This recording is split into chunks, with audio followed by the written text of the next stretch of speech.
Bueno, muy buenas tardes. Vamos a empezar diciendo que vivimos rodeados de prisa, ¿sí? Vivimos rodeados de ruido, preocupaciones, nos cuesta disfrutar el presente, eh, tenemos, tenemos, tenemos miedo a perder lo que tenemos o no alcanzar lo que queremos, pero por esta angustia, pero debemos que saber que esta angustia no es nueva.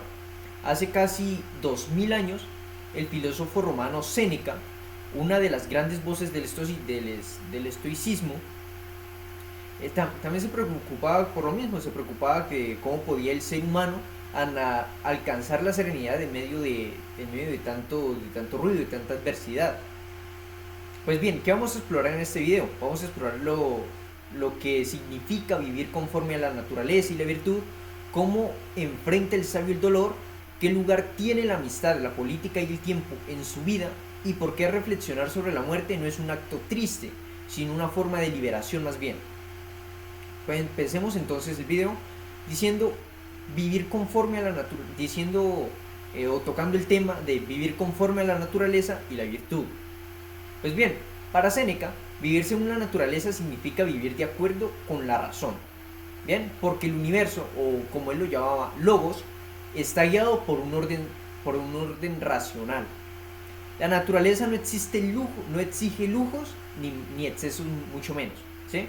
Sino más bien equilibrio, sencillez y armonía. Por eso, vivir conforme a ella es vivir con virtud. La virtud es más bien el único bien verdaderamente valioso que podemos tener. Séneca distinguía cuatro virtudes fundamentales.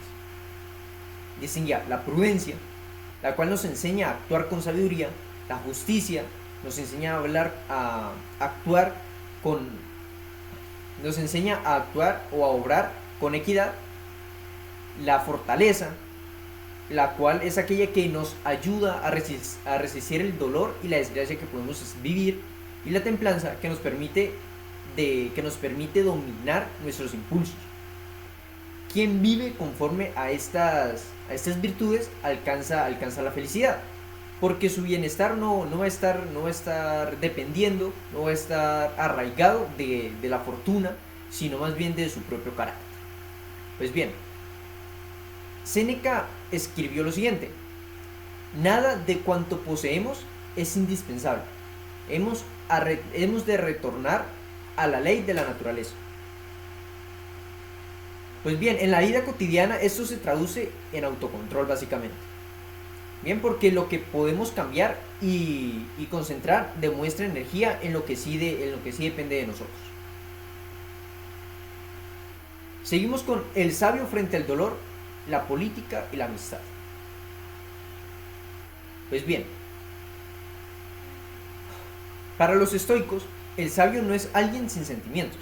Más bien Séneca reconocía que puede sentir dolor, tristeza o miedo, pero este no se deja dominar por estos sentimientos. La diferencia entre el sabio, el necio, no está precisamente en lo que viven, sino en cómo viven o cómo enfrentan lo que viven. Cómo llega la adversidad. El sabio mantiene más bien su serenidad porque su virtud no cambia con las circunstancias. Frente a las políticas, Séneca fue muy claro. Decía, participar en la política pública no es algo mal visto, sino más bien es válido, ya que es un servicio, eh, ya que es hacer algo moral, que es moral, y hay que hacerlo por más bien servicio y no por cierta ambición que se pueda tener. En cuanto a la amistad, Séneca la consideraba más bien como una necesidad natural del alma. El sabio se basta a sí mismo, pero obviamente, como toda persona, desea amigos para practicar el bien.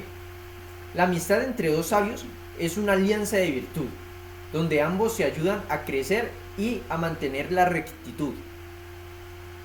Seguimos con la virtud, los perfiles y el uso del tiempo. Para Séneca, la virtud es única y perfecta. No puede, no puede, su, no puede aumentar ni disminuir. Bien, es algo lineal, por decirlo así. pero alrededor de ella existen cosas llamadas preferibles. La salud, la riqueza, la vida, son buenas pero no son esenciales. Bien, el sabio las acepta si llegan, pero no se desespera si llega a perderlas, porque sabe que su valor no depende de ellas. El mismo, el mismo, a pesar, el mismo a pesar de su riqueza, decía lo siguiente: la riqueza en casa del sabio está al servicio, pero en casa del necio está más bien dando órdenes. Entonces, otra enseñanza profunda de Séneca es el buen uso del tiempo. Es una obra sobre la brevedad de la vida. Escribió: no tenemos poco tiempo, más bien es que perdemos mucho tiempo.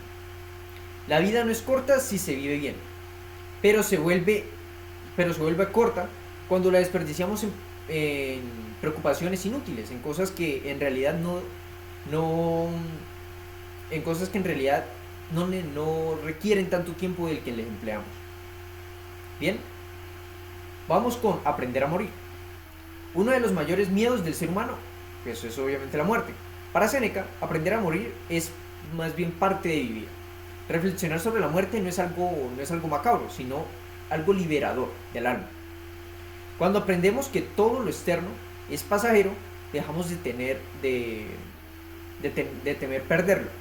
Bien, la muerte no es un castigo, sino parte del orden natural, parte del ciclo de la vida. Por eso el sabio las acepta sin angustia. Sabe que vivir bien es suficiente. Decía: muéstrame, dice Séneca, que el bien de la vida no es...